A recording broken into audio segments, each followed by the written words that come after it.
మన తొలి వెలుగు ప్రేక్షకులందరికీ దసరా పండుగ గాంధీ జయంతి శుభాకాంక్షలు. గాంధీ జయంతి గియాలనే వచ్చే, దసరా పండుగ గియాలనే వచ్చే, తుంకల పండుగ తాగుడు పండుగ గియాలనే వచ్చే. గాంధీ జయంతి నాడేమో తుంకలు తాగుడేమో బందాయ. జనాలు జరంతా పరిశాలన పడ్డారు. కానీ ఉద్యమం మాత్రం ఏం ఆగలేదంట. క్లియర్గా ఇచ్చిండు. మందు బాబుల ముందు చూపు ముందుగానే తీసుకొచ్చి పెట్టుకోరంట. దసరా రోజే గాంధీ జయంతితో మద్యం మాంసం దుకాణాల బంధు. దీంతో బుధవారం వైన్ షాపుల వద్ద పోటెత్తిన మద్యం ప్రియులు ఆగుతారు. మద్యం షాపు బంద్ ఉందంటేనే ముందుగాల పోయి లైన్ కట్టుడే. 4 రోజులుగా రెట్టింపు అమ్మకాలు. బుధవారం ఒక్క రోజే ఎక్సైజ్ శాఖకు 340 కోట్ల రూపాయల ఆదాయం వచ్చిందట. వాహా, 340 కోట్ల రూపాయల ఆదాయం వచ్చిందట. చూడులే, అంటే ఇక ఎట్టాకు బంద్ అవుతుంది కదా. గాంధీ తాతకి ఇచ్చే విలువ గాంధీ తాతకి ఇవ్వాలి. మళ్ళీ మనకు కూడా ఎంతో కొంత తృప్తి జరగాలంటే పండుగ కూడా జరుపుకోవాలి. 2 రకాలుగా. కిక్కిరిసిపోయిన మాంసం షాపులు. మందుబాబులకు షాక్ ఇచ్చిన ప్రభుత్వం. దీంతో వారు ముందు జాగ్రత్త పడ్డారు. 4 రోజులుగా వారంతా మద్యం షాపులకు క్యూ కట్టారు. విచ్చలవిడిగా కావాల్సినంత మద్యాన్ని కొనుగోలు చేసుకొని నిల్వ పెట్టుకున్నారు. రాష్ట్రంలో సాధారణ రోజుల్లో ఎక్సైజ్ శాఖకు రోజుకు సగటున 100 కోట్ల నుంచి 150 కోట్ల ఆదాయం వస్తుంది. మామూలుగా రోజుకు 100 కోట్ల నుంచి 150 కోట్లు వస్తుంది. కానీ ఈ 3-4 రోజుల నుంచి మాత్రం 300-350 కోట్ల రూపాయల ఆదాయం వచ్చిందట. ఇక చూడు,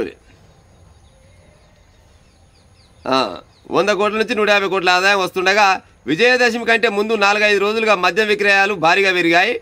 అక్బారీ శాఖకు వస్తున్న ఆదాయమే అందుకు కారణంగా చెప్పవచ్చు. అది సోమవారం మంగళవారం రోజుల్లో వరుసగా 280 కోట్లు, 290 కోట్లు, ఏకంగా 300 కోట్లు, 350 కోట్లు కూడా దాటిందట. ఏకంగా 340 కోట్లకు దాటి. అంటే ఈ లెక్కలను చూస్తే గాంధీ జయంతిని దృష్టిలో పెట్టుకొని మందుబాబులు విజయదశమికి ముందుగానే భారీ మద్యం కొనుగోలు చేస్తున్నట్టని స్పష్టమవుతుంది.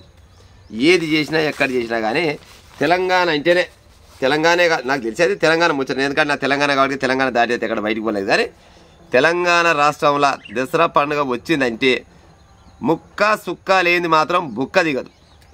కానీ పండుగ మాత్రం ఎట్టో ఒకటి జరుపుకునేది. కానీ జర జాగ్రత్త జరుపుకునే ఉపాయం చేయరు ప్రజలారా. ఎందుకంటే పండుగ రోజులలో జరంతా తిథి నక్షత్రాలంతా మంచిగా ఉండేయంట. జరంతా ఇసగడియలు అనేవి తిరుగుతుంటాయి. ఇక తెచ్చుకున్న కాడికి తెచ్చుకోరు, కోసుకున్న కాడికి కోసుకోరు. కానీ ఎట్ట కోసుకున్న ఎట్ట చేసుకున్నా కానీ పండుగ మాత్రం బరాబర్గా జరుపుకొని బందోబస్తు జరుపుకోరు. కానీ అయినోని కానోనికి పడిపడినోడికి జమి పెట్టి లేనిపోయిన పంచాయతీలు తీసుకొచ్చుకొని మళ్ళీ రేపు పొద్దుగాల ఎల్లమ్మ గుడికాడనో మల్లమ్మ గుడికాడనో కూర్చొని లేనిపోయిన పంచాయతీలు చెప్పుకుని ఉపాయం చేయకూరి. ఎందుకంటే తాయినోని పానం కిందో మీదో. ఇప్పుడంటే బుక్కడు ఓవలినా వాళ్ళు బుక్కడు తింటారు, తాగుతారు, ఉంటారు. కానీ పొద్దుకంగా పాలపీటను చూస్తాను జమ్మి కాడికి పోవాలి, జమ్మి కొమ్మ తెంపుకోవాలి. జమ్మి కొమ్మ తెంపుకొని సంవత్సరానికి ఒక రోజు అనుకొని అలా బలాయి తీసుకుంటాం. కానీ ఇక గాడలే కొన్ని ఇక ఉంటారు కదా దుడ్డేగాలంతా. ఆ దుడ్డేగాలంతా ఏం చేస్తారంటే లేని తీర పంచాయతీలు చేస్తారు.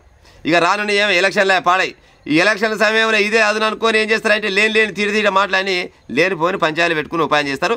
జర పంచాయతీలకు తావు తీయకుండా రేపు పొద్దుగాల పోలీసులకు పని చెప్పకూరి, మీ ఊర్లలో ఉన్న పెద్ద మనుషుల పని చెప్పకూరి, నిమ్మలంగా హాయిగా సంతోషంగా అమ్మవారిని దర్శనం చేసుకొని జమ్మి కొమ్మ కాడికి పోయి జమ్మి తీసుకొని పాలపిట్టను చూస్తారా. మరి పాలపిట్టలు లాంటి ఈ కాలాన్ని ఏడ అవపడతాయి. ఫోన్లలో చూడవలసిందే. కానీ పాలపిట్టలు ఉన్నాయి. మొత్తం అడవులైన ఆగమైపోయి పాలపిట్టలు ఏడవున్నాయి. పాలపిట్ట లేదు, ఏ పిట్ట లేదు. కానీ ఏమైనా ఇక ఫోన్లలో చూసుకోవాలి. ఎంతో కొంత పండుగ చేసుకోరు. కానీ జర బరాబరుగా బందోబస్తుగా చేసుకొని ఏడ పంచాయతీలు పెట్టుకోకుండా మంచిగా పండుగ జరుపుకోవాలని మన తొలి వెలుగు ఛానల్ తరపున మనసారా కోరుకుంటూ మరొకసారి దసరా పండుగ గాంధీ జయంతి అంటే ఈ 2 పండుగలు అన్నట్టే శుభాకాంక్షలు.